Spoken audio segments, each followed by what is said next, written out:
بسم الله الرحمن الرحيم والصلاة والسلام على رسول الله قلب وناكسن marka hore waxaan salaamayaa saaxiibkay maxamed ibraahim bulbul oo ka socda mas'uuliyiinta SJS ururka saxafiyiinta wasiir ku-xigeenka wasaaradda warfaafinta dowladda koonfur galbeed iyo macallimiinta tababarka bixinayay muddadii saddexda maalmood ahayd ee halkan u joogteen ka faa'iideysiga cilmiga la xiriira muxuu ahaa isbeddelka cimilada. runtii waan ognahay dalkeena Soomaaliya iyo adduunka oo dhan marka hadda waxaa la hadalhayaa isbeddelka cimilada dhibaatooyinka ay leeyihiin meelo badan ayaa gubta, sidoo kale roobka markay da'aan fatahaada ayaa dhaca.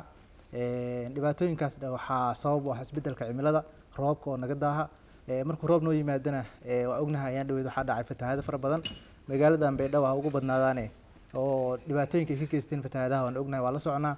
marka sababta ugu weyn ee tababarka la idin waxa waaye inaad bulshada ka wacyigelisaan waxyaabaha la idin baray iyo maalmaha socoteen casharada idin socdeen inaad ka faa'iideystaan isla markaana bulshada aad u gudbisaan. idinka waxaa idin soo xushay waxaa wakiil ka tihiin bulshada magaalada Baydhabo iyo guud ahaan koonfur galbeed ee Soomaaliya.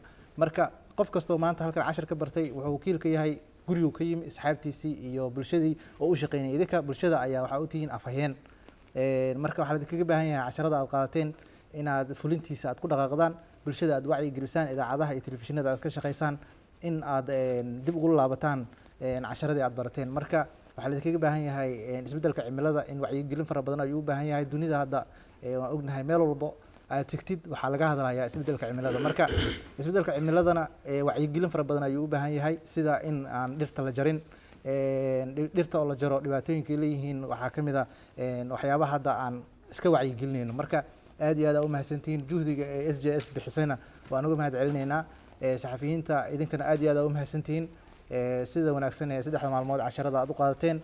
waxaan rajaynaynaa in aad bulshada kula laaban doontaan. aad iyo aad u mahadsantihiin. warku iska soo gaabina.